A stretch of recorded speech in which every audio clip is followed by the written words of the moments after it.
দেনমোহরটাকে এরা মনেই করে না। আশ্চর্য ব্যাপার, মাথায় কাজ করছে না। খালি খুদে খুদে বিয়ে করে নিল, দেনমোহরটা দিতে পারবে না। এত কষ্ট কেন? দেনমোহর দেওয়া ওয়াতুন নিসা সাদকাতিহিন্না নিহলা, দেনমোহর দেওয়া ওয়াজিব ওয়াজিব ওয়াজিব, দিতেই হবে তার প্রাপ্য। স্ত্রী যতই ধনী হোক, স্ত্রীকে দেনমোহর মিটিয়ে দিতে হবে। কখন দেবেন সিস্টেমটা জানেন? কখন দেবেন?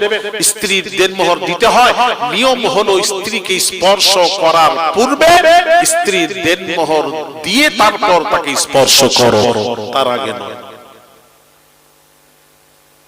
আচ্ছা, আপনারা আপনাদের স্ত্রীর দেনমোহর গুলো দিয়ে দিয়েছেন তো?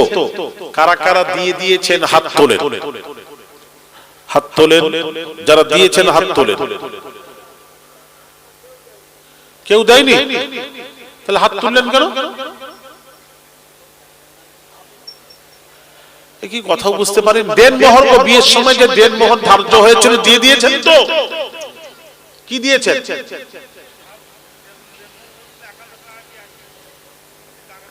টাকা দিয়ে দিচ্ছে। কেউ বাকি রাখেননি তো? অনেক বাকিও আছে।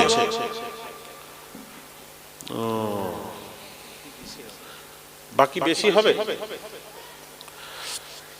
ও বাকিও রেখে দিয়েছেন এখন। মাশাআল্লাহ।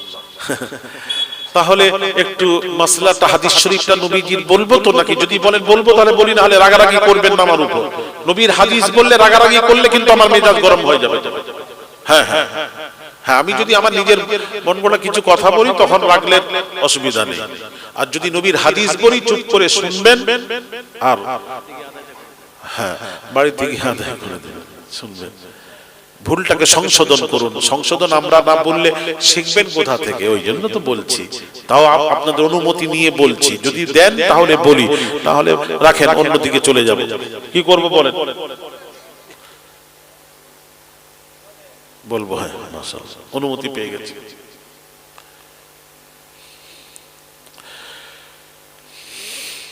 দেখেন দেনমোহর কেমন করে মাপ হয়? কিছু টাকা দিয়ে বললো মাপ করে দে, স্ত্রী মাপ বললো মাপ করে দিলাম, হয়ে গেল একটা মাপ। কথা বুঝতে পেরেছেন? আর একটা পানের একটা খিল্লি দিয়ে পান দিয়ে মাপ করিয়ে নিল। কথা বুঝতে পেরেছেন? এইভাবে মাপ করিয়ে নেয়। অনেকে তো মাপ তো দূরের কথা, তো বুঝেই নি দেনমোহর ধার্য হয়েছে, ও বিবিকে টাকাও দেয় না। আর অনেকে কি করছে, জমি দেয়, টাকার বদলে জমি, দেনমোহরের পরিবর্তে জমি দিয়ে দেয়। এরকমও আছে, এরকম জিনিস আছেন। জমি দিয়ে দিয়েছেন, আছেন, হাত তোলেন। ওই তো জমি দিয়েছেন, একজন আছে। জমি দিয়েছেন তো? হ্যাঁ, জমি দিলে আদায় হবে, আদায় হবে। তবে একটু শুনুন, কথাটা শুনুন, রাগ করবেন না। হাদিস শরীফ বলছি, নবীজি বলছেন জমি দিয়েছেন, ভালো আদায় হবে, কিন্তু কিন্তু কিন্তু জমির ফসলটা স্বামীর জন্য খাওয়া হারাম হারাম হারাম। যা লেগে গেল, আমি পূর্বেই বলেছিলাম, আমাকে ঘাটাবেন নি, জিজ্ঞেস করবেন নি দেনমোহরের মশলা। হ্যাঁ, হারাম। তাহলে যারা খাচ্ছেন, আমি আর জিজ্ঞেস করবো না ডাইরেক্ট, যারা খাচ্ছেন বুঝে নিন সে হারাম খাচ্ছে।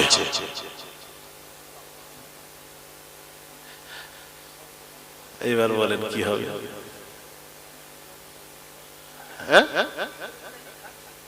ভুল মানে কি? হারাম গো, হারাম বুঝেন তো?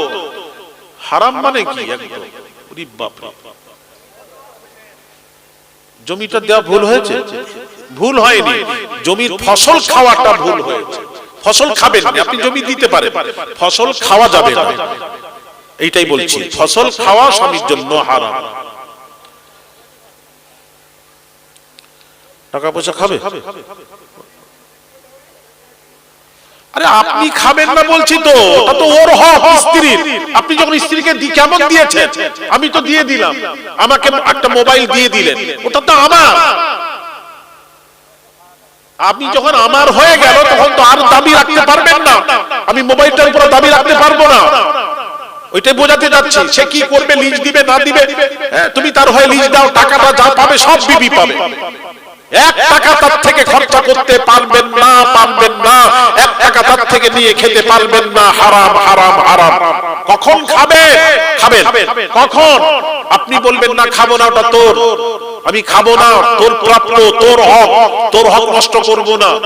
এখন স্ত্রী যদি স্বইচ্ছায় যদি বলে স্বামী গো আমি আপনাকে অনুমতি দিচ্ছি ফসলটা খেতে পারবেন, আপনি খাবেন না, স্ত্রী যদি স্বইচ্ছায় কোন স্বামীকে বলে খেতে পারবেন, তখন খেতে পারবেন, তার আগে নয়। এবার পরিষ্কার হলো? হ্যাঁ, অনুমতি না দিলে খাওয়াটা হারাম হবে, খেতে পারবে না নয়, হারাম। এটা হলো মাসলা।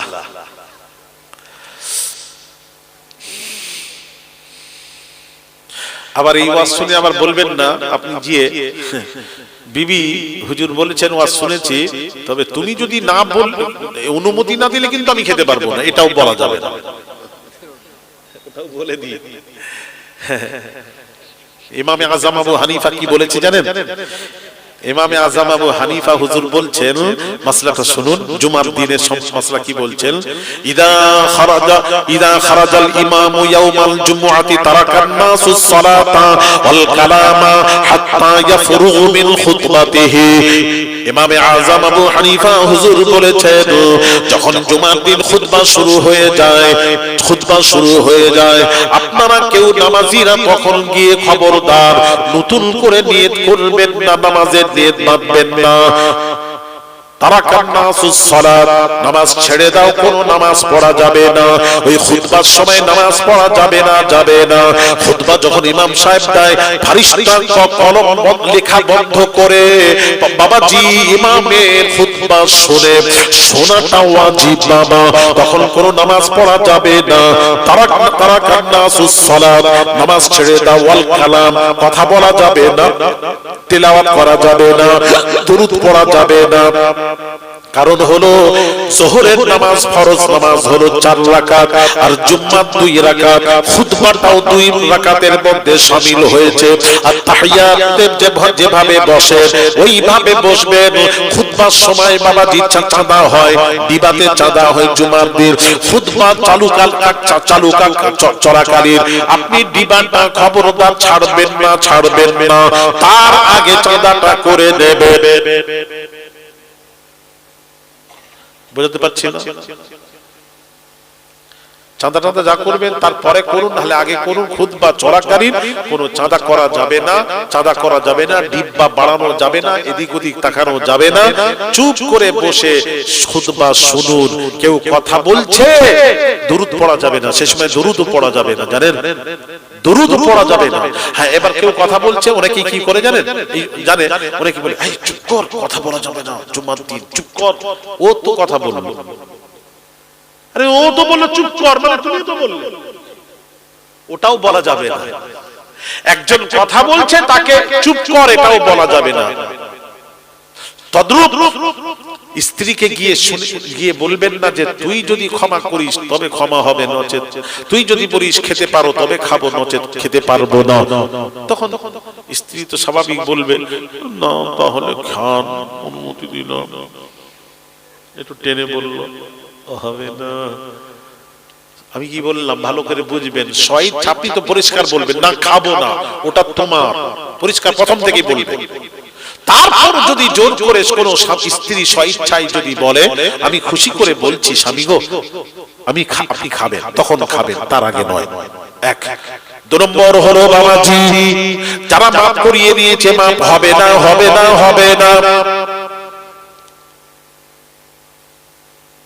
স্বইচ্ছায় মাফ না করলে হবে না।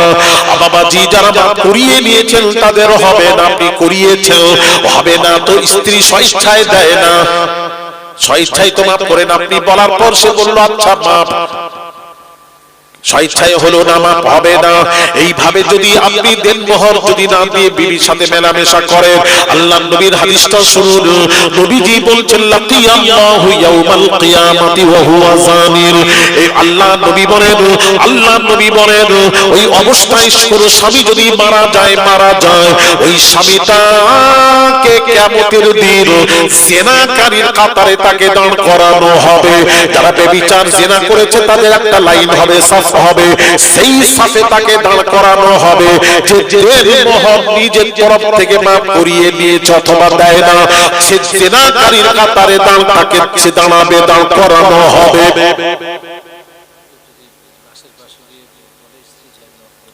না হবে না। কি আশ্চর্য ব্যাপার, আল্লাহ এ কি করছেন আপনারা? সমাজ কোথায় গেল? কিছু মনেই করছেন না। দেনমোহরটাকে এরা মনেই করে না। আশ্চর্য ব্যাপার, মাথায় কাজ করছে না। খালি খুদে খুদে বিয়ে করে নিল, দেনমোহরটা দেবার বেলা এত কষ্ট কেন? দেনমোহর দেওয়া ওয়াতুন নিসা সাদকাতিহিন্না নিহলা, দেনমোহর দেওয়া ওয়াজিব ওয়াজিব ওয়াজিব, দিতেই হবে তার প্রাপ্য। স্ত্রী যতই ধনী হোক, স্ত্রীকে দেনমোহর মিটিয়ে দিতে হবে। কখন দেবেন সিস্টেমটা জানেন? কখন দেবেন? স্ত্রীর দেনমোহর দিতে হয়, নিয়ম হলো স্ত্রীকে স্পর্শ করার পূর্বে স্ত্রীর দেনমোহর দিয়ে তারপর তাকে স্পর্শ করো, তার আগে নয়।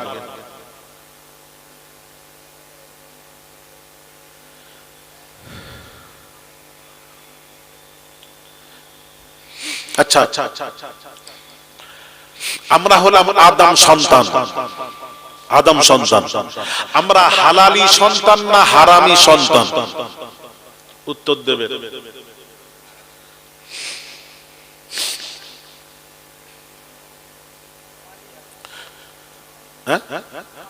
হালাল। কতক্ষণ চুপ করে থাকতে পারেন? আমিও একটু চুপ করতাম, একটু রেস্ট নিয়ে নিতাম। কথা না বললে কিন্তু আমিও চুপ থাকবো। হ্যাঁ না বলতেই হবে আপনাদেরকে, দুটো একটা, জানলে বলবেন জানি, না বললেন বলবেন না বলতেই হবে। তাহলে মুরব্বী বললেন হালালি। আচ্ছা, এবার প্রশ্নের উত্তর দেবেন, কোন জিনিসটা আমাদেরকে হালাল করলো?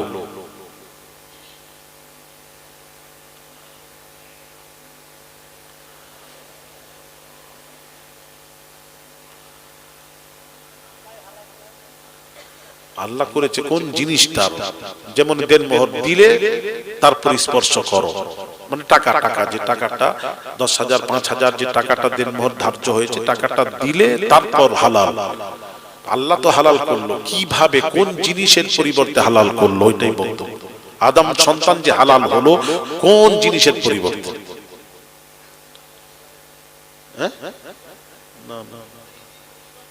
কিসের? হ্যাঁ হ্যাঁ, মাশাআল্লাহ মাশাআল্লাহ মাশাআল্লাহ। যাক, আমি একটাকে পেলাম এখন। আমার ওয়াজ মধ্যে শুনেছে ভাইরা, আমার বাবাজিরা ও সোনার যুবকেরা, বাবাজিরা, আদম দেনমোহর কোথা থেকে এসেছে একটু শুনিয়ে দিই, মা বোনেরা শুনবেন। আদম আলা নবিয়িনা আলাইহিস সালাতু ওয়াস সালাম প্রথম মানুষ। আদম নবীর বাম পাদর থেকে মা হাওয়াকে আল্লাহ পয়দা করলেন। মা হাওয়াকে পয়দা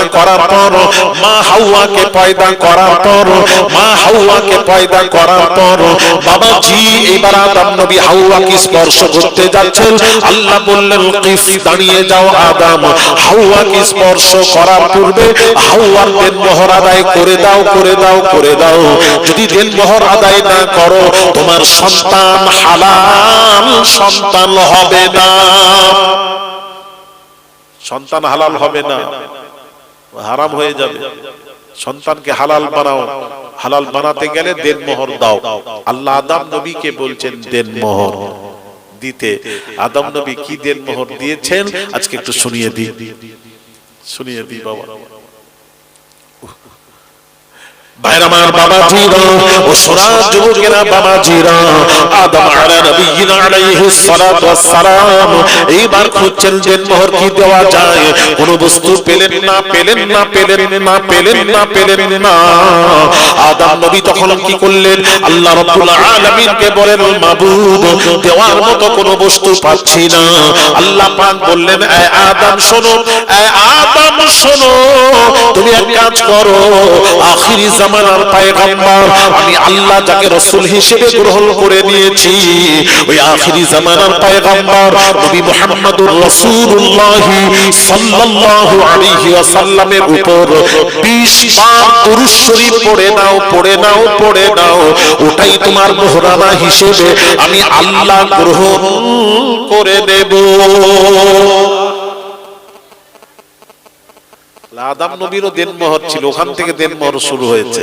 কিন্তু আদম নবীর দেনমোহরটা ছিল দরুদ শরীফ, আমাদের নবীর উপর দরুদ পড়েছেন, ওটাই দরুদ আমাদেরকে হালাল বানালো। আদম নবীর দেনমোহর ছিল দরুদ, ওই দরুদ আমাদেরকে হালাল বানালো। আর আমরা যে বিয়ে করেছি, আমাদের যে নগদ দেনমোহর 5,000, 2,000, 4,000 যা হয়েছে, ওই টাকাটা দেবে, টাকাটাই আমাদেরকে হালাল বানাবে।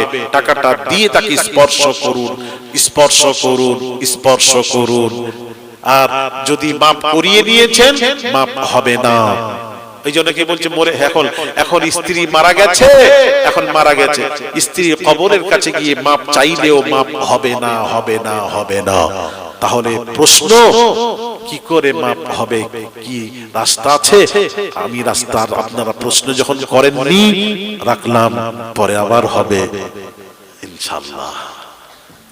না না, সবাই বলেন এই কথাবার্তা তো আপনারা বলবেন না কি? এগুলোকে আমার জানার দরকার নাকি? আমি তো বলে যাচ্ছি, আপনারা তো বলবেন। সকলে স্ত্রী আছে বলুন। এখন যারা ওয়াজ শুনছেন, সবার সামনে স্ত্রী বেঁচে আছে, অনেক আছে, অনেক স্ত্রী মারা গেছে। এখন করণীয় কি?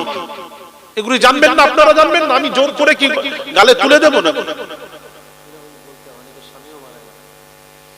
আশ্চর্য ব্যাপার, আমার মাথায় ঢোকে না।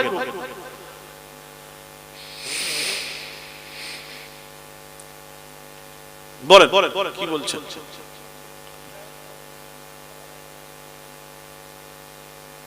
আচ্ছা, এতদিন কি তোমরা জানো নি নাকি এসব? হ্যাঁ, কি হাজি সাহেব কথা বলেননি কেন? আপনি প্রথমে একবার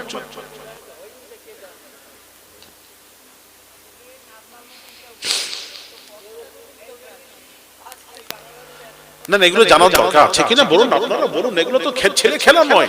আপনি ফেকার কিতাব পড়ুন না, আপনি মাথা খারাপ হয়ে যাবে দেনমোহরের মাসলা পড়লে। বলিনি তাহলে আজকে জানার দরকার আছে তো। তাহলে আপনারা তো জিজ্ঞেস করবেন তো, হুজুর স্বামী স্ত্রী মারা গেছে, এখন কি করবো হুজুর? টপ তো জিজ্ঞেস করতে হয়। আমি জলসা যেখানে যাই, আমি বারবার বলেছি, ওয়াজ নাসিহত যখন হয়, আপনাদের কিছু প্রশ্ন হলে আদবের সাথে, আমরা তো বেয়াদবি নয়। বা হুজুর নামলেন, কেউ নামলেন, আমরা নামলাম, হুজুর একটু বলবেন না, হুজুর একটু শিখবো। এখানে বললে কি হয়, সকলে শিখা হয়। শিখতে এসেছি, এইটাই বোঝাতে চাচ্ছি। আমি কি বোঝাতে পারছি না বোধহয় আপনাদের? আমরা কি করতে এসেছি? চুপ করে বসে মুখ দেখতে এসে খেয়ে দিয়ে চলে যাবো, এই করতে এসেছি, না কিছু জানতে এসেছি? আর আমরা কিছু জানাতে এসেছি, এইটাই তো বক্তব্য। তাহলে শুনুন, একটু বলবো। আপনারা তো বলেছেন, আপনাদের অনুমতি নিয়ে কিন্তু বলেছে, আপনারা বলেছেন বলে আমি বললাম, নাহলে এই বিষয়টা আমি আর যেতাম না। এই বিষয়টা আমরা জানিনি, বেশিরভাগ আমরা বলিনি। কেন আলেমরা বলেনি কেন আমি জানি না। আলেমদের বলা দরকার, ইমামদের বলা দরকার, এগুলি জানার দরকার। কি রে বাবা, জানতে হবে বলে জানা জানি। ভাইরা আমার, বাবাজিরা, আমি এখনো ঘড়ি দেখিনি, কত টাইম হচ্ছে দেখিনি, আর দেখবো নি এখনো পর্যন্ত। ঘড়ি দেখলে অসুবিধা থাক, যত ঘুরতে দাও ঘড়িকে। ভাইরা আমার, বাবাজিরা, মাসলাটা শুনুন। মাসলা বলছি, আমি এমনি বলিনি মাসলা, আমি তো বড় বড় জায়গায় ওয়াজ করি, বলি আলেম ওলামা শোনেন। ভাইরা আমার, বাবাজিরা, শোনার যুবকেরা, বাবাজিরা শুনুন। মাসলাটা হলো, এখন যদি কোনো স্বামী শুনছেন, তার স্ত্রী মারা গেছে, বাবা স্ত্রী মারা গেছে, এখন আপনার মনে হচ্ছে, হায় রে, জানতাম না, অজানায় মানুষ অনেক কিছু করে, জানি না, এখন কি করব? একটা মানুষ অজানায় যদি বাবা রমজান মাসে অজানায় ভুল করে যদি পানি খেয়ে নেয়, বা খাদ্য কোনো খাবার খেয়ে নেয়, অজানায় যদি খেয়ে নেয়, তার রোজা হয়ে যাবে। জেনে শুনে খেলে তার রোজা হবে না। কথা বলেন না? তাই তো, অজানায় ভুল হয়েছে, আল্লাহ গফুরুর রহিম, ক্ষমা করবেন। তাহলে আমরা এখনো সংশোধনের রাস্তা আছে। হুজুর সংশোধনের রাস্তাটা বলুন না। বলছি নাক টাক বসে যাচ্ছে, খুব ঠান্ডা পড়েছে। আপনার ঠান্ডা লাগে না? কি বলেন না, আমার পা হয়ে যাচ্ছে। মোজাটা পড়লাম না কেন, ভুল করেছি বাবা, এটাকে ঘিরে দেওয়া দরকার ছিল। আজকেই মনে হচ্ছে বেশি। আজকে ঠান্ডা বেশি না, আজকে একটু বেশি মনে হচ্ছে। যাই ভাইরা আমার, বাবাজিরা একটু শোনেন। স্বামী আছে, মনে করছে হায়রে আমি হুজুরের মুখে শুনলাম দেনমোহরের ব্যাপারটা জানি না, তাহলে এখন আমি বিবিকে দিয়ে দেব, কিন্তু বিবি মারা গেছে, এখন করণীয় কি? বিবির কবরের কাছে কি ক্ষমা চাইবো না হবে না? এখন করণীয় হলো বাবা, ও বাবাজিরা, যুবকেরা শুনুন, ও বাবাজিরা শুনুন, আপনারা শুনুন, একটু ভালো করে শুনুন। এখন করণীয় হলো ওই আপনার স্ত্রীর ঔরসে যদি কোনো সন্তান থাকে, অর্থাৎ আপনার কোনো সন্তান যদি বেঁচে থাকে, সন্তান থাকে, ওই দেনমোহরের টাকাটা সন্তানকে ভাগ করে দিয়ে দিন, তবুও দেনমোহর ক্ষমা নেই, ক্ষমা নেই, ক্ষমা হবে না। ওই আপনার বাচ্চাদেরকে টাকাটা দিয়ে দেবেন। কি বলছেন?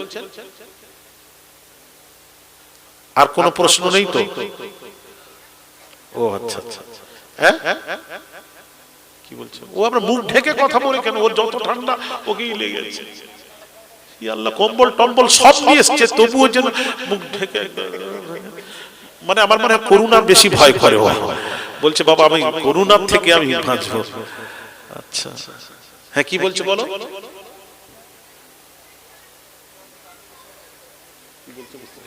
ভালো করে বলেন।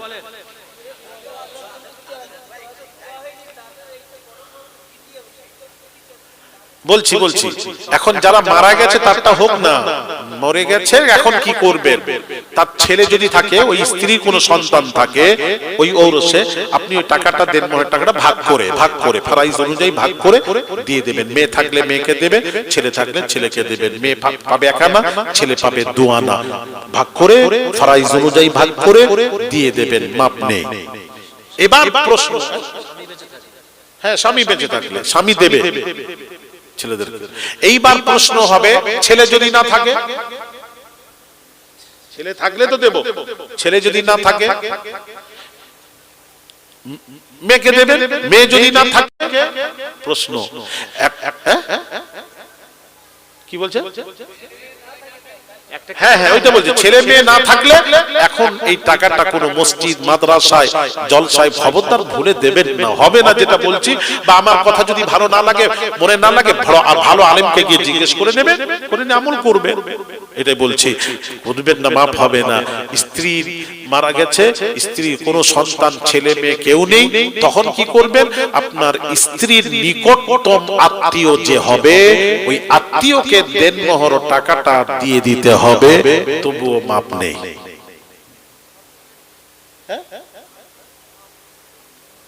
কি বলছি?